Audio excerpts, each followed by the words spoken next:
The news had spread through the Coruscant cityscape like a ripple in a vast, complex pond. Count Dooku was dead. For many, it was the definitive sign. The war, this long, agonizing conflict that had consumed the galaxy for years, was finally, truly over. A collective sigh of relief, perhaps. But for Master Mace Windu, that sigh never quite settled in his chest. Instead, a different kind of pressure began to build. A subtle, disquieting hum beneath the surface of apparent victory. He watched Chancellor Palpatine, a figure of wartime authority, yes, but one who had always promised to step back, to relinquish his emergency powers once peace was secured. Now, with Dooku gone, the last true leader of the separatist movement eliminated, the moment for that promised return to democratic normalcy had arrived. Or so it should have. Yet, Palpatine remained. His influence seemed to solidify, not recede. His grip, rather than loosening, felt like it was imperceptibly tightening. It wasn't just the political maneuverings that stirred Windu's unease. Something far more fundamental, far more chilling was at play.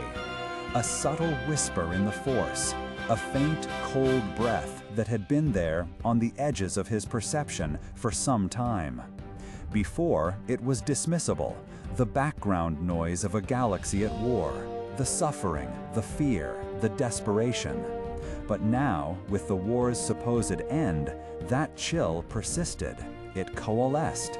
It began to take on a distinct form, a palpable presence, radiating from the very heart of the Republic.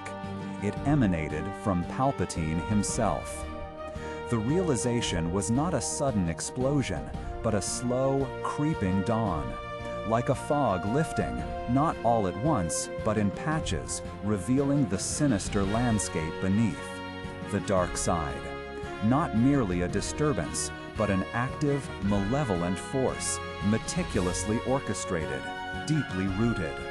It clung to Palpatine like a second skin, a shroud of shadow that only a master of the Force, especially one attuned to its subtle currents as Windu was, could truly discern. The Chancellor's words, his reassuring smiles, his public persona, they became a thin, fragile veneer over something ancient and terrible. He consulted with other masters, of course, Yoda primarily. There were hushed conversations in the austere chambers of the Jedi Temple, words carefully chosen, observations shared. A growing consensus that something was deeply, terribly wrong. The Jedi's connection to the Force felt muddled, obscured. Their precognitive abilities, once a guiding light, were now dimmed, their visions hazy and often grim. This wasn't merely the chaos of war. This was a deliberate, focused suppression, an attempt to blind them. And then the pieces began to lock into place, chillingly, unequivocally. This pervasive darkness, the Chancellor's prolonged authority, the Jedi's diminishing clarity, it all pointed to one dreadful conclusion. There was a plot, a grand, audacious, and profoundly evil conspiracy. Its ultimate aim? The destruction of the Jedi Order itself. The very protectors of peace and justice, the ancient guardians of the light, were being systematically undermined, encircled, and prepared for eradication.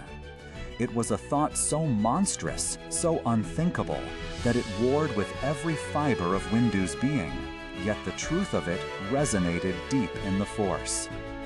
And then came the moment that shattered any lingering doubt, any desperate hope that his darkest suspicions were unfounded. Anakin Skywalker, the Chosen One, a Jedi Knight wrestling with his own internal demons, tormented by visions, by fear, by an irresistible pull to the shadows. It was Anakin who, in a desperate last-ditch plea, confirmed it. The Chancellor, Palpatine, was none other than Darth Sidious, The Sith Lord they had been seeking, the Phantom Menace who had orchestrated the entire war, manipulating both sides from the shadows, had been hiding in plain sight at the very pinnacle of the Republic. One can only imagine the weight of that confession, the searing shock, yet also the grim vindication that must have washed over Mace Windu. Years of vague unease, of growing apprehension, of sensing a profound wrongness, all culminated in that single shattering revelation. It was a moment of terrible clarity.